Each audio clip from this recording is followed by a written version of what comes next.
Police भरती तसेच इतर सर्व स्पर्धा परीक्षांसाठी अत्यंत महत्वाचा असा हा प्रश्न, चौरसाची बाजू 20% वाढवली तर क्षेत्रफळामध्ये किती टक्क्याने वाढ होईल? अगदी सोपा असा हा प्रश्न आहे. हा कसा सोडवायचा हे आपण पाहूयात. चौरसाची बाजू आपल्याला माहित नाहीये, ती बाजू आपण समजा कन्सिडर करूयात. ती बाजू आहे 10 सेंटीमीटर. तर त्याचे क्षेत्रफळ काय होणार? चौरसाचे क्षेत्रफळ बरोबर काय असते? बाजू वर्ग, म्हणजेच 10चा वर्ग बरोबर किती होणार? 100 सेंटीमीटर स्क्वेअर. बाजू 10 सेंटीमीटर असताना क्षेत्रफळ किती झाले? 100 सेंटीमीटर स्क्वेअर. ही बाजू 20% वाढवली. 10चे 20% आपल्याला आधी काढून घ्यावे लागतील. 10चे 20% बरोबर किती येणार?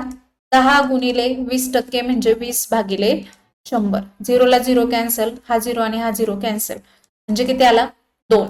10चे 20% किती येतात? 2. मग नवीन बाजू किती होणार?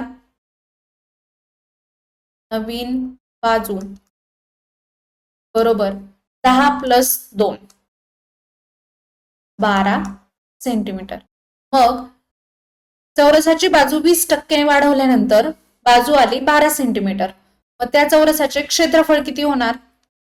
12चा वर्ग बरोबर 144 सेंटीमीटर स्क्वेअर. मग आपल्याला काय काढायचंय? तर क्षेत्रफळामध्ये किती टक्क्याने वाढ होईल? आता वाढ काढायची म्हणून दोन्हींची काय करणार आपण? वजाबाकी. मग क्षेत्रफळामध्ये झालेली वाढ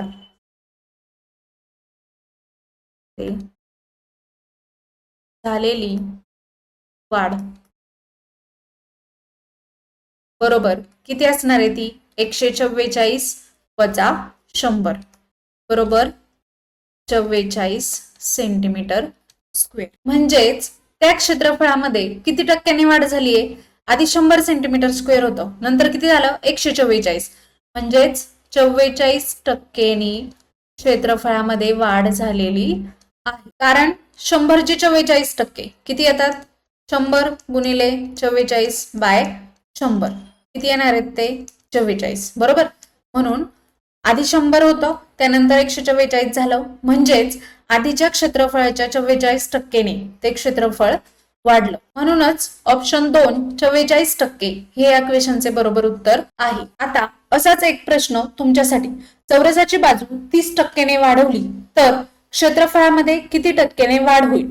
याचे उत्तर काय येईल हे कमेंटमध्ये टाईप करून नक्की सांगा. आणि व्हिडिओ आवडल्यास लाईक करा, शेअर करा, कमेंट करा आणि आपला चॅनेल SI अकॅडमीला सबस्क्राईब करा.